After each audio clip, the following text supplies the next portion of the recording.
देखिए हम लोग जो डिस्कस कर रहे थे वो मैकेनिकल इंजीनियरिंग सब्जेक्ट के बारे में हम लोग डिस्कस कर रहे थे, ठीक है ना। और हम लोग जो लास्ट जहाँ तक हम लोग कवर कर चुके थे उसमें हम लोग जो है ये देखे थे दो टॉपिक्स। लास्ट में जो हम आपको बताए थे दो टॉपिक्स बताए थे।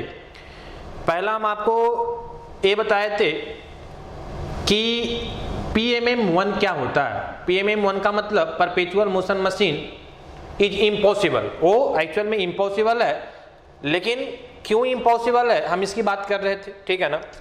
तो हम आपको ये बताए थे कि चूंकि ये फर्स्ट लॉ ऑफ थर्मोडायनामिक्स का वायलेंस करता है। वायलेंस क्यों करता है? क्योंकि उसका स्टेटमेंट ही बोलता है कि PMM1 हम तब बोलेंगे किसी मशीन को जब वो कंटिन्यूअस हमको वर्क आउटपुट देगा without observing any form of energy. बिना किसी फॉर्म ऑफ एनर्जी को ऑब्जर्व किए हुए अगर वो कंटिन्यू हमको वर्क आउटपुट दे रहा है तब वैसे मशीन को हम बोलेंगे PMM1, परपेचुअल मोशन मशीन 1। लेकिन ऐसा कोई मशीन पॉसिबल है नहीं।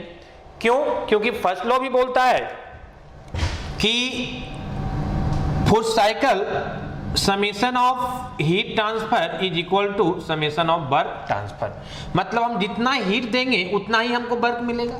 लेकिन अगर कोई इंजन ऐसा बोले कि बिना हमको कंटिन्यूअसली वर्क मिलेगा, बिना कोई हीट दिए हुए हीट ट्रांसफर आप जीरो दे रहे हैं और आपको कंटिन्यू वर्क मिलते जाए, ऐसा कोई भी इंजन पॉसिबल नहीं है। अगर ऐसा हो जाता तब हम इसको बोलते क्या? PMM1। लेकिन ऐसा इम्पॉसिबल है, ऐसा कभी पॉसिबल नहीं है, क्योंकि ये फर्स्ट लॉ ऑफ थर्मोडायनामिक्स को भी वायलेंस करता है और ऐसा कोई इंजन पॉसिबल भी नहीं है ना। इसीलिए हम बोलते हैं कि PMM1 जो है वो क्या है? इम्पॉसिबल है। सेकेंड पॉइंट हम आपको डिस्कस किए थे इंथाल्पी के बारे में। आपको पता होगा, क्लियर है ना, कि इंथाल्पी क्या होता है, जिसको हम कैपिटल S से डिनोट किए थे, ठीक है ना। तो इसके बारे में हम कुछ पॉइंट आपको डिस्कस किए थे। पहला तो हम बताए थे कि इंथाल्पी जो है एक टर्म U प्लस PV, जो टर्म U प्लस PV हम लोग डिफाइन करते हैं, U internal energy plus PV, ये जो टर्म होता है थर्मोडायनामिक्स में बहुत ज्यादा फ्रिक्वेंटली यूज होता है for our convenience in the sense कि आगे हम बहुत तरह का डेरिवेशंस या रिलेशंस जब डिफाइन करने जाते हैं तो इस टर्म का यूज हम लोग करते हैं, है ना। तो इसी टर्म को हम लोग क्या नाम देते हैं? इंथाल्पी के नाम से जानते हैं। That is known as enthalpy. Clear है ना। और भी दूसरे तरह से भी हम इसको डिफाइन किए थे, है ना। हम आपको ये बताए थे कि जब हम लोग अभी पढ़ेंगे हीट ट्रांसफर, है ना, इसमें हम लोग हीट ट्रांसफर पढ़ेंगे अलग अलग प्रोसेस में, तो कांस्टेंट प्रेशर पे जो हीट ट्रांसफर आता है that is change in enthalpy के बराबर होता है। अभी हम आपको दिखाएंगे ये चीज, ठीक है ना। तो यहां से हम बोल देते हैं, इस कॉन्सेप्ट को रिलेट करके थोड़ा सा हम बोलते हैं कि मेरा जो इंथाल्पी होता है this is the analogous of heat, heat के जैसा होता है। क्लियर है ना, क्योंकि heat transfer change in enthalpy के बराबर आ रहा है। इसी तरह से एक पॉइंट हम और आपको बताए थे कि एक तो मेरा इंटरनल एनर्जी है, U को हम क्या बोलते हैं? Internal energy. और P इंटू V, इसको हम लोग बोलते हैं फ्लो वर्क। हम कल भी बताए थे this is known as flow work. आगे हम पढ़ेंगे इसको। तो दूसरे तरह से हम लोग ऐसे भी डिफाइन कर देते हैं कि enthalpy is the sum of internal energy and flow work. Clear है। तो ये दो तीन तरह से हम इसको डिफाइन करते हैं। बाकी जहां तक प्रॉपर्टीज की बात है तो हम लोग डिस्कस कर चुके हैं कि इंथाल्पी जो होता है वो एक्सटेंसिव प्रॉपर्टीज होता है, लेकिन जो स्पेसिफिक इंथाल्पी होता है जिसको स्मॉल h से डिनोट करते हैं that is U per unit mass, मतलब H पर यूनिट मास मतलब इंथाल्पी पर यूनिट मास। तो ये जो मेरा स्पेसिफिक इंथाल्पी जो होता है that is intensive property. Clear है ना। तो ये सारा पॉइंट हम आपको डिस्कस कर दिए थे। आइए आज जो हम लोग देखेंगे, है ना, this is the heat transfer in various process for closed system, है ना। हम लोग वेरियस प्रोसेस में हम फिर से आपको बात कर रहे हैं कि वेरियस प्रोसेस का मतलब कौन सा प्रोसेस की हम बात करेंगे। तो हम इसके पहले आपको दो रिलेशन दिखा चुके हैं वेरियस प्रोसेस में, एक तो आइडियल गैस इक्वेशंस का और दूसरा किसका? वर्क ट्रांसफर का। क्लियर है ना। तो वहां पे हम लोग 5 तरह का प्रोसेस यूज किए थे, constant volume, constant pressure, constant temperature, adiabatic, polytropic, ठीक है ना। हम वहां पे आपको वहां भी बताए थे कि वेरियस प्रोसेस का मतलब यही 5 प्रोसेस की बात हम लोग करेंगे, ठीक है। तो जिस तरह हम लोग ये पांचों प्रोसेस में आइडियल गैस इक्वेशंस का रिलेशंस रिप्रेजेंट किए, हम लोग वर्क ट्रांसफर का रिलेशंस रिप्रेजेंट किए, उसी तरह हम लोग हीट ट्रांसफर का रिलेशंस रिप्रेजेंट करने जा रहे हैं दिस वेरियस प्रोसेस के लिए। क्लियर है? तो आइए हम लोग पहले हेडिंग करते हैं कि हीट ट्रांसफर है ना, हेडिंग हम लोग देते हैं कि heat transfer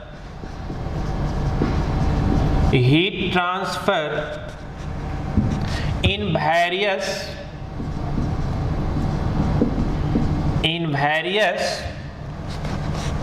various non flow system, मतलब नॉन फ्लो का मतलब क्लोज सिस्टम है ना, इन वेरियस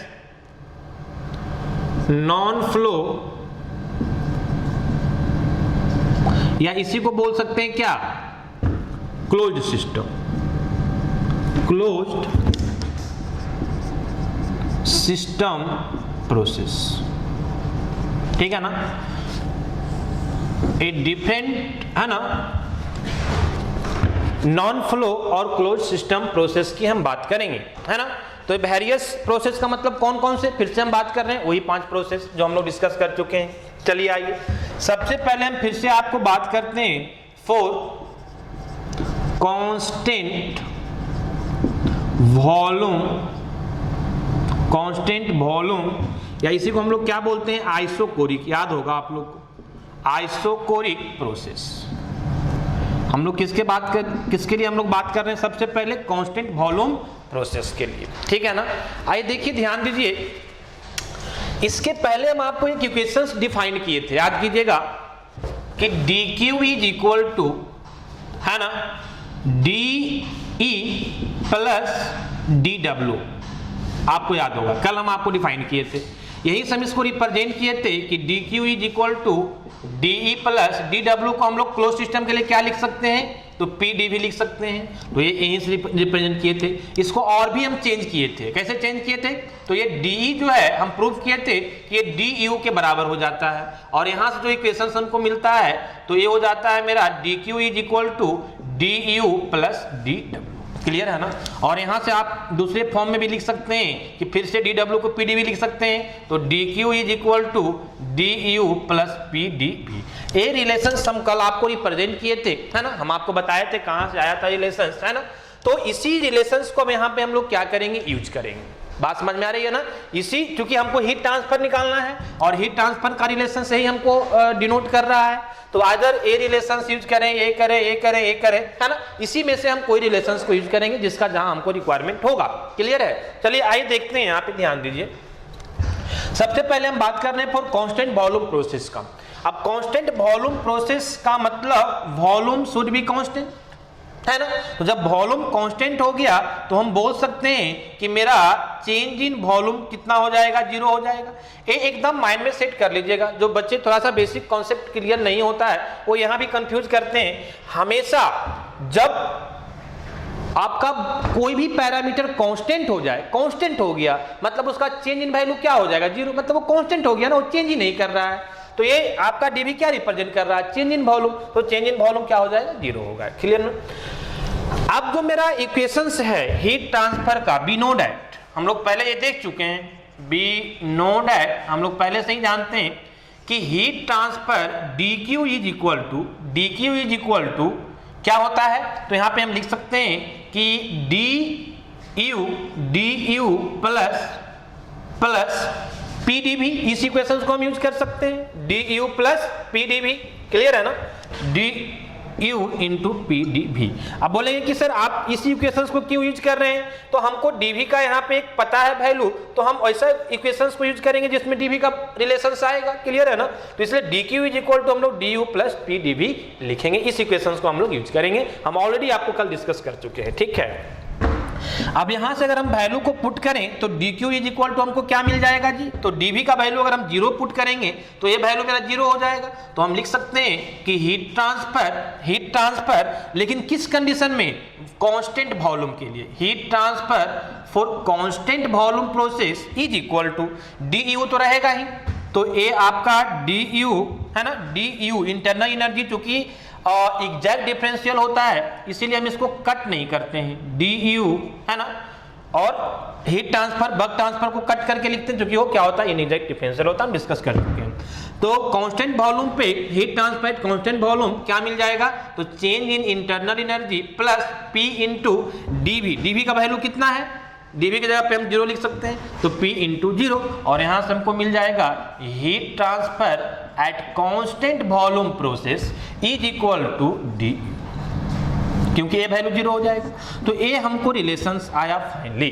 आप देखिए ये रिलेशंस से आप क्या रिप्रेजेंट कर रहे हैं, वो क्या रिप्रेजेंट कर रहा है इक्वेशंस, तो आप बोल सकते हैं कि एट कांस्टेंट वॉल्यूम प्रोसेस में, एट कांस्टेंट वॉल्यूम प्रोसेस में आपका जो हीट ट्रांसफर होगा, एट कांस्टेंट वॉल्यूम प्रोसेस में आपका जो हीट ट्रांसफर होगा वो किसके बराबर होगा, चेंज इन इंटरनल एनर्जी के बराबर होगा। क्लियर है ना। आप समझना चाहें तो आप इसको समझ भी सकते हैं, है ना, बेसिक कॉन्सेप्ट से अगर आप समझना चाहें तो, अदरवाइज आप रिलेशंस को याद रखें, है ना। देखिए हम थोड़ा सा आपको रिलेट कर देते हैं, क्लियर है ना।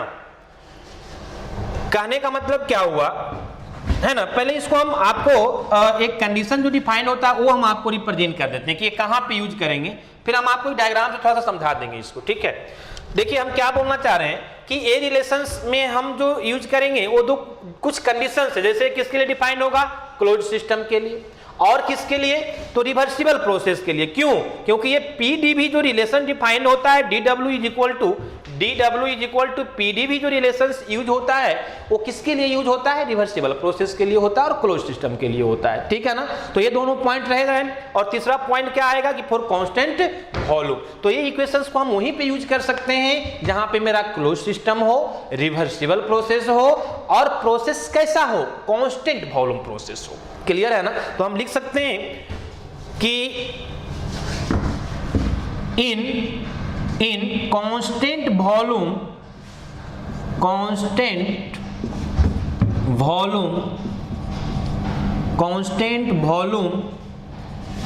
है ना, constant volume closed, constant volume, in constant volume 4 कर दीजिए ज्यादा अच्छा रहेगा, in constant volume for closed, constant volume for closed reversible process the heat transfer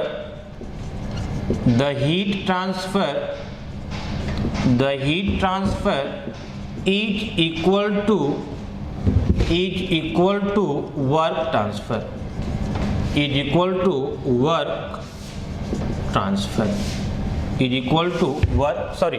equal to change in internal energy, ठीक है ना। कहने का मतलब है कि ये तो आपको समझ में आ ही रहा है कि जो हीट ट्रांसफर होगा चेंज इन इंटरनल एनर्जी के बराबर होगा। लेकिन कंडीशन क्या होना चाहिए, एट कांस्टेंट वॉल्यूम, है ना, फॉर कांस्टेंट वॉल्यूम, और क्या, for close reversible process, close system और रिवर्सिबल प्रोसेस के लिए ही हम DW is equal to PdV मतलब डिफाइन करते हैं, इसीलिए हम यहाँ पे PdV यूज किए हैं, इसलिए ये कंडीशंस को फुलफिल करना चाहिए, है ना। चलिए आइए हम जो एक पॉइंट आपको डिस्कस करना चाह रहे थे, जो हम आपको बोल रहे थे, है ना, कि एट कांस्टेंट वॉल्यूम पे मेरा जो हीट ट्रांसफर होगा वो चेंज इन इंटरनल एनर्जी के बराबर होगा। मतलब क्या कि अगर मान लिया कोई क्लोज सिस्टम है, सपोज दैट कि एक कोई आपका क्लोज सिस्टम है, सपोज दैट कि आपका कोई क्लोज सिस्टम है, ठीक है ना, और कैसा है, कांस्टेंट वॉल्यूम। हम आपको बताए थे कि कांस्टेंट वॉल्यूम को रिप्रेजेंट करने के लिए, है ना, जब हम लोग पिस्टन सिलेंडर अरेंजमेंट को रिप्रेजेंट करते हैं at a constant volume process, तो पिस्टन को क्या करते हैं, लॉक कर देते हैं ताकि पिस्टन मूव नहीं करे और सिस्टम का जो वॉल्यूम है वो क्या हो जाए, कांस्टेंट हो जाए। क्लियर है ना। अब इसमें कुछ गैस है, जब हम यहाँ पे हीट सप्लाई करेंगे, हीट ट्रांसफर करेंगे इसमें, तो ये हीट ट्रांसफर से अब क्या होगा, वॉल्यूम कांस्टेंट है, मतलब कोई वर्क नहीं होगा, तो कहाँ जाएगा हीट, तो ये आपका सिस्टम के जो मोलिक्यूल्स है उसके टेम्परेचर को बढ़ाएगा, और टेम्परेचर को बढ़ाएगा मतलब सिस्टम का इंटरनल एनर्जी क्या होगा, इंक्रीज करेगा। तो ये सारा का सारा जो हीट ट्रांसफर है, इस केस में जितना भी हीट ट्रांसफर हम करते हैं वो सारा का सारा कहाँ चला जाता है, उसके इंटरनल एनर्जी एनर्जी को बढ़ाने में चला जाता है, क्योंकि कांस्टेंट वॉल्यूम पे हम पढ़ा चुके हैं वर्क ट्रांसफर में कि कांस्टेंट वॉल्यूम पे क्योंकि मेरा डीवी का वैल्यू क्या हो जाता है 0, तो जो मेरा वर्क ट्रांसफर होता है ना, P इंटू डीवी, तो ये डीवी 0 हो गया, तो वर्क ट्रांसफर क्या हो जाता है 0 हो जाता है। मतलब कांस्टेंट वॉल्यूम पे कोई वर्क ट्रांसफर नहीं मिलता है, तो जितना भी एनर्जी यहाँ पे हम लोग देते हैं वो कहाँ चला जाता है, तो सिस्टम के इंटरनल एनर्जी में चला जाता है, मतलब मोलिक्यूल्स के टेम्परेचर को बढ़ाने में चला जाता है। क्लियर है ना? तो एक बेसिक कॉन्सेप्ट है जिससे आप समझ सकते हैं। क्लियर? चलिए आइए हम आपको बात करते हैं सेकेंड प्रोसेस का, that is constant volume process. Clear? Second one is constant pressure, constant volume की हम बात कर चुके हैं फर्स्ट में, कांस्टेंट प्रेशर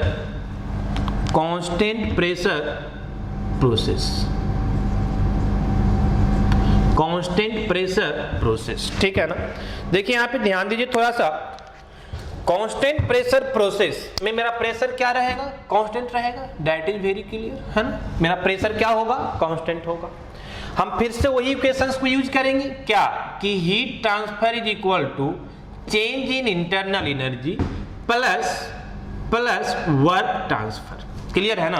अब देखिए यहां से भी इस इक्वेशंस को रिलेट कर सकते हैं कि जो आप हीट ट्रांसफर कर रहे हैं वहां से क्या हो रहा है, तो change in internal energy plus work transfer.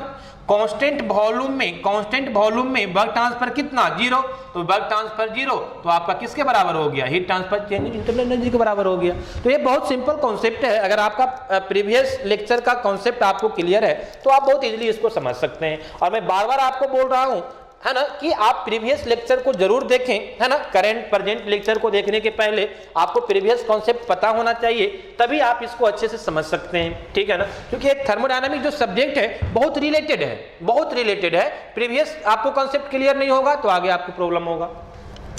चलिए हम आइए यहाँ पे बात कर रहे हैं। अब जो हीट ट्रांसफर है for close system reversible process के लिए हम जानते हैं कि ये P इंटू डीवी के बराबर हम लिख सकते हैं, अभी हम आपको बताए थे। तो ये DU इज इक्वल टू हम लिख सकते हैं P इंटू डीवी। क्लियर है ना? अभी भी यहाँ पे हम यूज किए थे।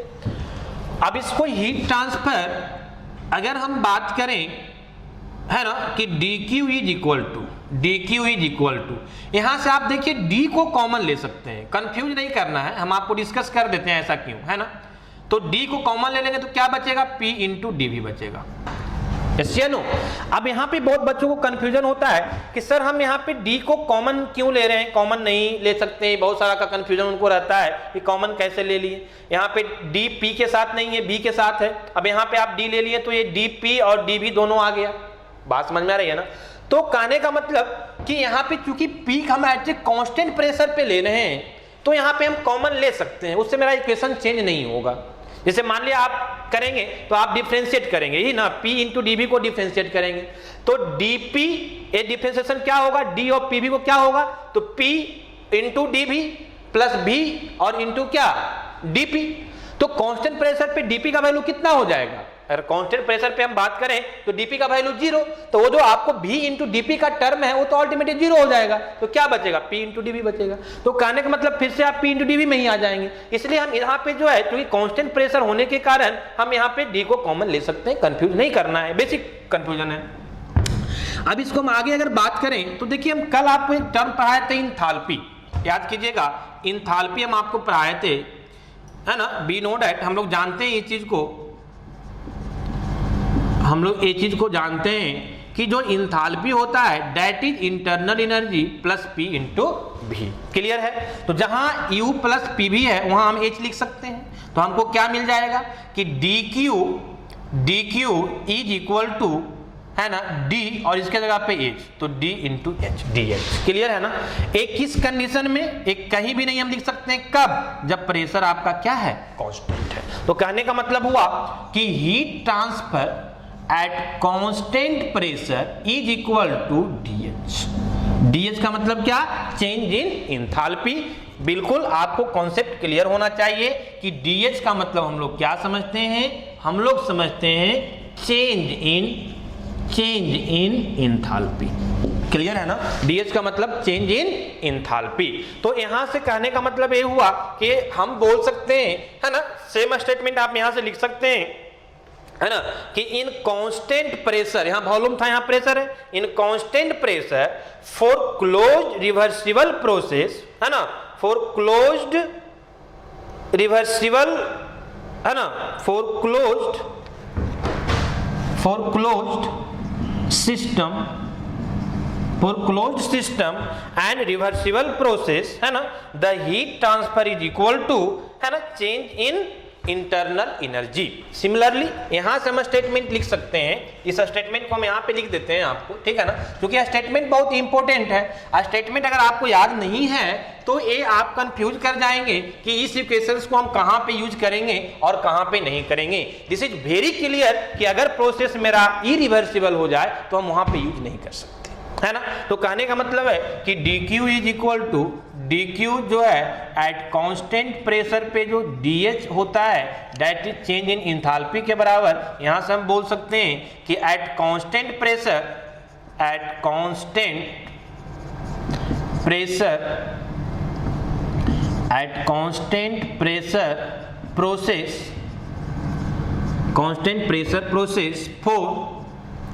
For closed system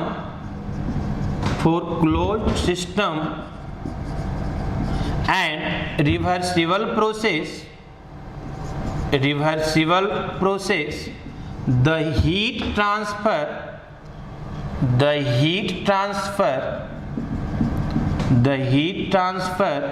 is equal to